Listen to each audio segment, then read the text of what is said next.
لقد جاءت رسل ربنا بالحق ونشهد أن لا إله إلا الله وحده لا شريك له ونشهد أن سيدنا ومولانا محمدا عبده ورسوله لا نبي بعده ولا رسول بعده ولا معصوم بعده ولا إمام بعده ولا أمة بعد أمته وسيد الخلائق والبشر صلى الله تبارك وتعالى عليه وعلى آله وأزواجه وأصحابه وأتباعه وبارك وسلم تسليما كثيرا كثيرا.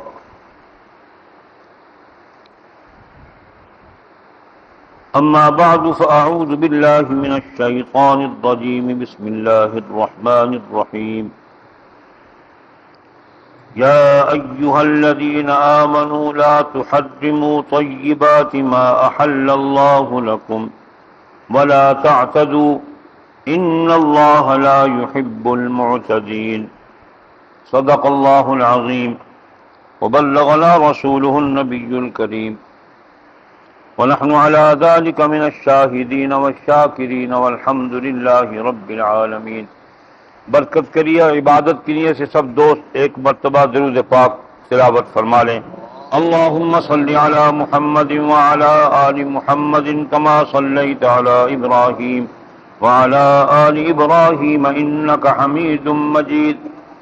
اللهم بارك على محمد وعلى آل محمد كما باركت على إبراهيم وعلى آل إبراهيم إنك حميد مجيد.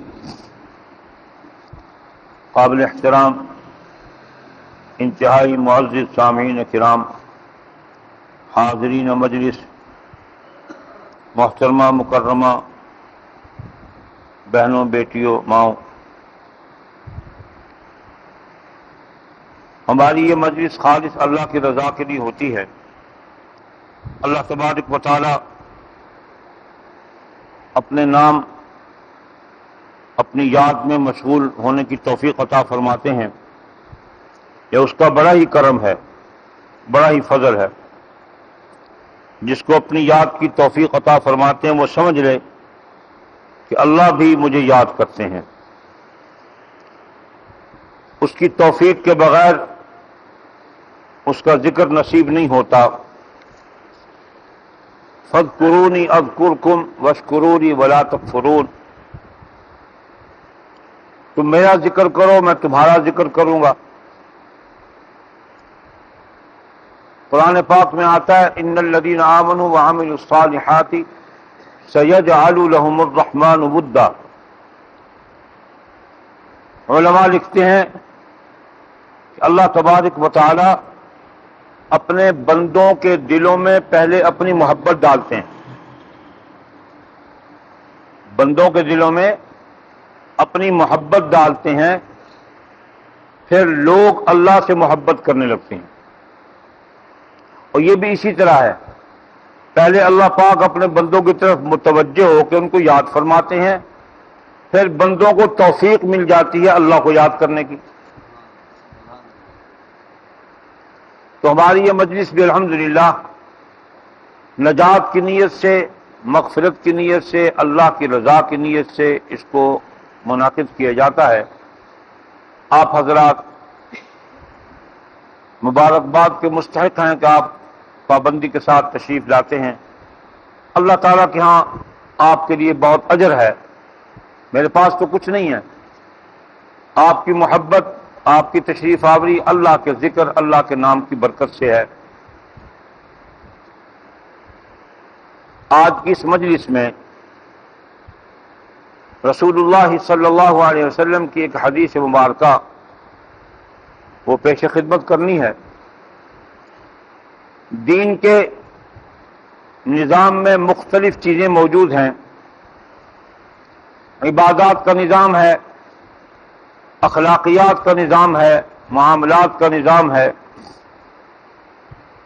حدود کا نظام ہے، معاشیات کا نظام ہے. دین نے زندگی کے ہر شعبے میں بندے کی رہنمائی کی ہے۔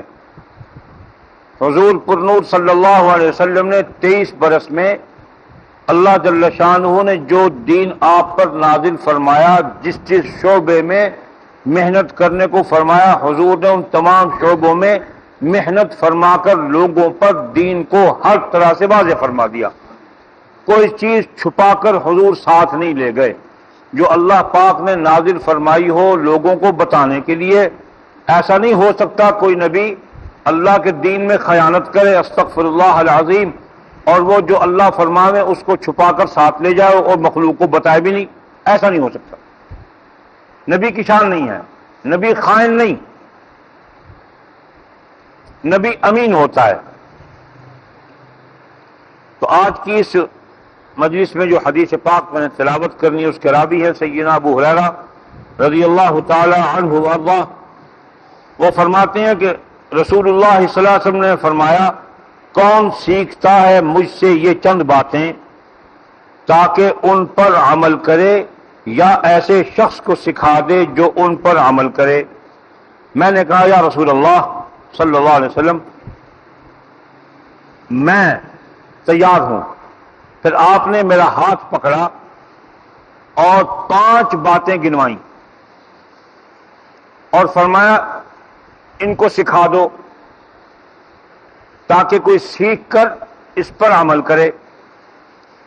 سب سے پہلی بات آپ نے فرمایا کہ دیکھو بڑی غور سے سننے کی بات ہے، جیسے قرآن پاک وحی ہے نا، ایسے حدیث بھی وحی ہے۔ قرآن پاک کا مضمون تو اللہ پاک کا کلام بھی ہے اور مضمون بھی ہے، اور حدیث پاک کلام رسول اللہ صلی اللہ علیہ وسلم کا ہے اور مضمون اللہ پاک کا ہے، اسی دونوں قابل احترام ہیں۔ آپ نے ہاتھ پکڑ کے فرمایا 5 باتیں گنوائیں، جن میں سب سے پہلی بات حضور نے فرمایا، شرع میں جن باتوں سے منع کیا گیا ہے ان سے بچ جاؤ۔ شرع میں جن باتوں سے روکا گیا، منع کیا گیا ہے، ان سے بچ جاؤ، پرہیز کرو۔ عبادت کرنے والوں لوگوں میں تو سب سے بڑھ جائے گا۔ جو آدمی اللہ پاک کی منع کردہ چیزوں سے منع ہوتا ہے، حضور نے فرمایا جب وہ اس پر عمل کرتا ہے تو وہ عبادت کرنے والوں میں سب سے زیادہ بڑھ جاتا ہے۔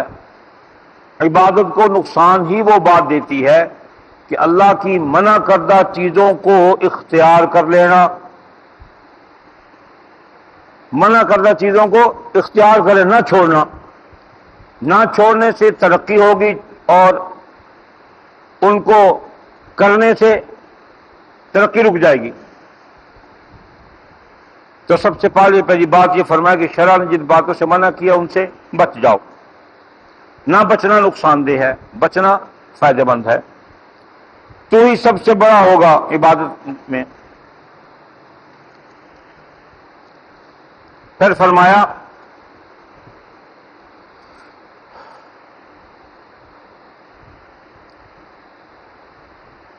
اللہ نے جو تجھے دیا ہے بڑی قیمتی بات ہے، حضور کی ساری باتیں قیمتی ہیں۔ اللہ نے جو تجھے دیا ہے اس پر راضی رہ، جو تجھے مل گیا ہے اس پر راضی رہ۔ کسی کی کوٹھی کو دیکھ کر ہی میں کہہ رہا ہوں، حضور نے نہیں فرمایا، کسی کی کوٹھی کو دیکھ کر اپنی جھونپڑی پر افسوس نہ کر کہ ہائے میری بھی ایسی کوٹھی ہوتی۔ کسی کے پاس 4 کاریں ہیں تو اپنی سائیکل، ٹوٹی ہوئی سائیکل پر یا پیدل چلنے کی طاقت پر افسوس نہ کر۔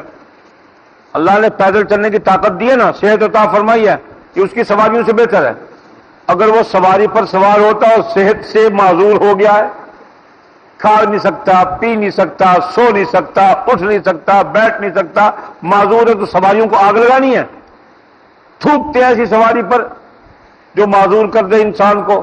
اور خوش قسمت وہ ہے جس کو اللہ پاک نے طاقت دی ہے چلنے کی، پھرنے کی، اٹھنے کی، بیٹھنے کی، عبادات میں آسانی ہے، معاملات میں آسانی ہے۔ تو فرمایا اللہ نے جو تجھے دیا اس پر راضی رہ، لوگوں سے سب سے زیادہ غنی ہو جائے گا۔ جس پر آدمی راضی ہو گیا اللہ تبارک و تعالیٰ کی رضا پر جب راضی ہو گئے تو اللہ اس کو غنی کر دے گا. کیا مطلب؟ دل سے اس کی احتیاج کی کیفیت ختم کر دے گا، بے نیاز کر دے گا اس کو.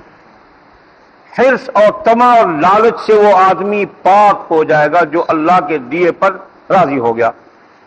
اور یہاں راتوں رات امیر بننے کی خواہش ہوتی ہے، بینک کا قرضہ، بانڈ خرید لو، پرچی نکال لو، بابا بنگالی کے پاس جا کے نمبر نکلوا لو کہ نمبر نکل جائے گا تو رات رات مال مل جائے گا، میں کروڑ پتی بن جاؤں گا.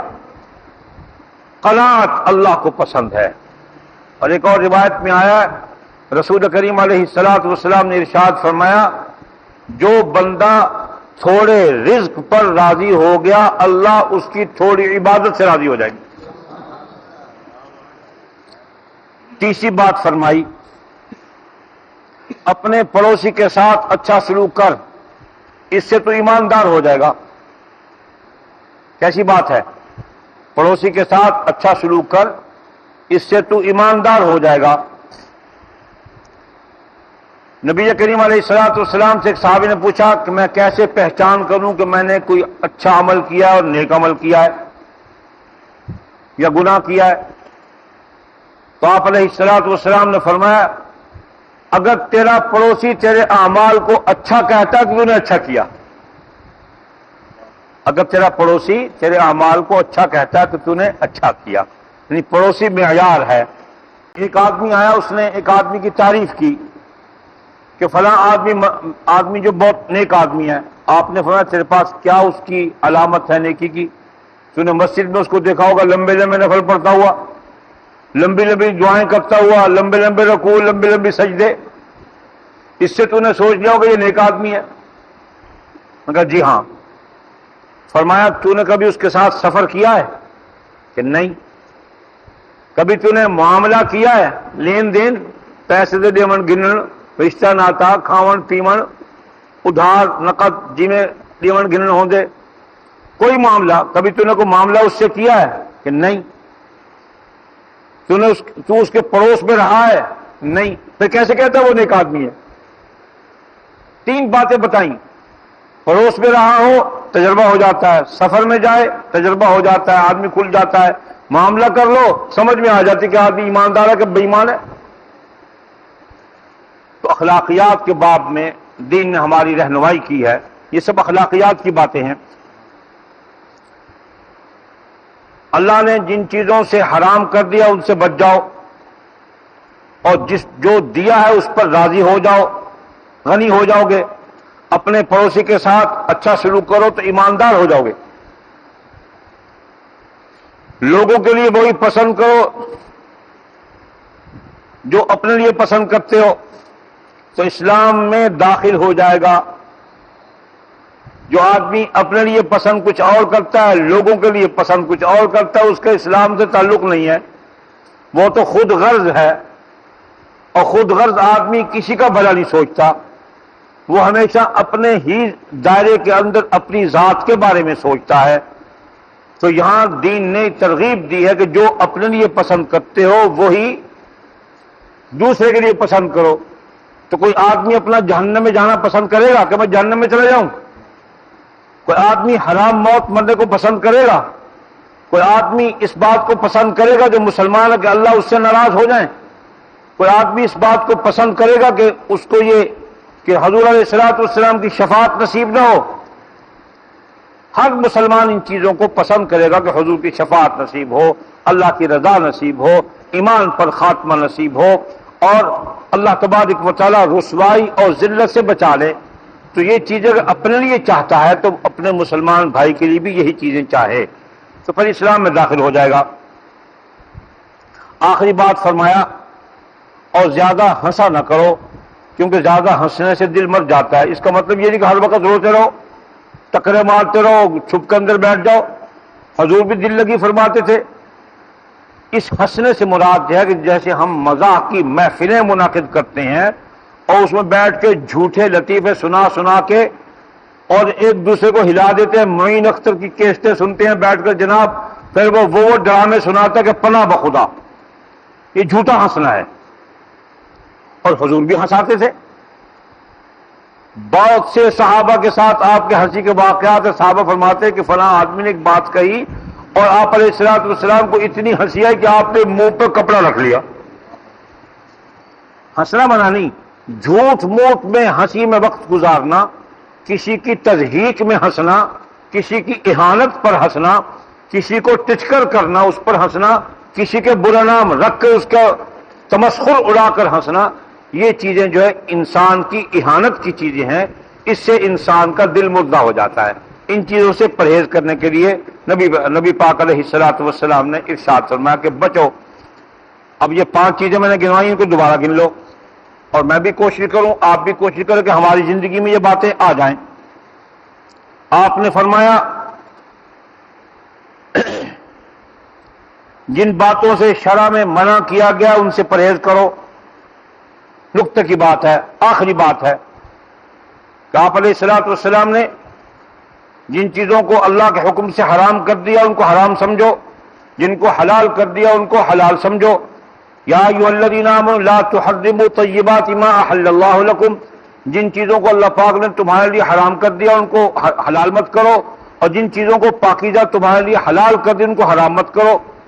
ولا تعتدوا، دیکھو بچو، ان اللہ لا يحب المعتدین، سرکشی نہ کرنا، اپنی طرف سے کسی بات پہ آگے نہ بڑھ جاؤ، حکموں کی پابندی کرو. ولا تعتدوا ان اللہ لا يحب المعتدین، اللہ پاک سرکشی کرنے والوں سے محبت نہیں فرماتے. نمبر 2،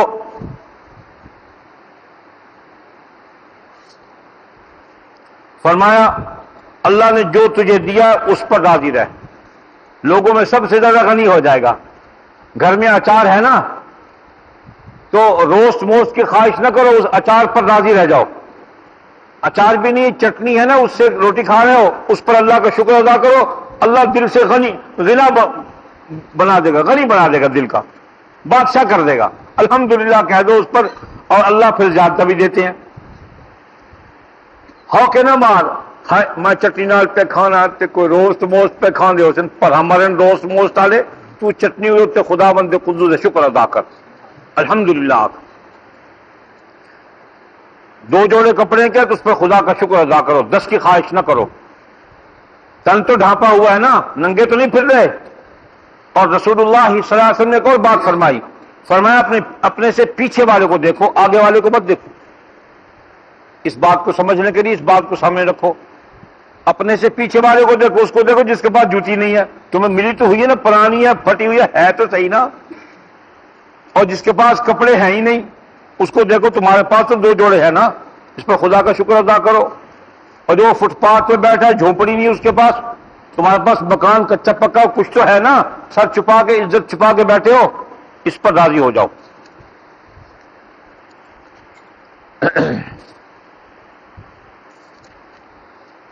کہاں گئے؟ پھر فرمایا اپنے پڑوسی کے ساتھ اچھا سلوک کرو. تیسری بات، ایماندار ہو جاؤ گے. چوتھی بات، لوگوں کے لیے وہی پسند کرو جو اپنے لیے پسند کرتے ہو. اس سے آدمی ہمیشہ برائی کرنے سے بچ جائے گا. اس اصول پر عمل کرنے سے آدمی برائی کرنے سے بچ جائے. برائی وہی کرے گا جو کسی کے لیے برا چاہتا ہے، خود بچتا ہے. جن چیزوں سے خود بچنا چاہتے ہو اپنے بھائی کو بھی بچا لو، یہ تمہارا احسان ہوگا اور اس پر اللہ سے اجر ملے گا. ویسے سے اسلام میں داخل ہو جاؤ گے. اور زیادہ ہنسا نہ کرو، اس سے دل مردہ ہو جاتا ہے. اللہ تبارک و تعالی ہمیں اپنے حبیب کریم علیہ الصلوۃ والسلام کے فرامین اور اپنے احکامات پر عمل کرنے کی توفیق عطا فرمائے. وآخر دعوانا ان الحمد للہ رب العالمین.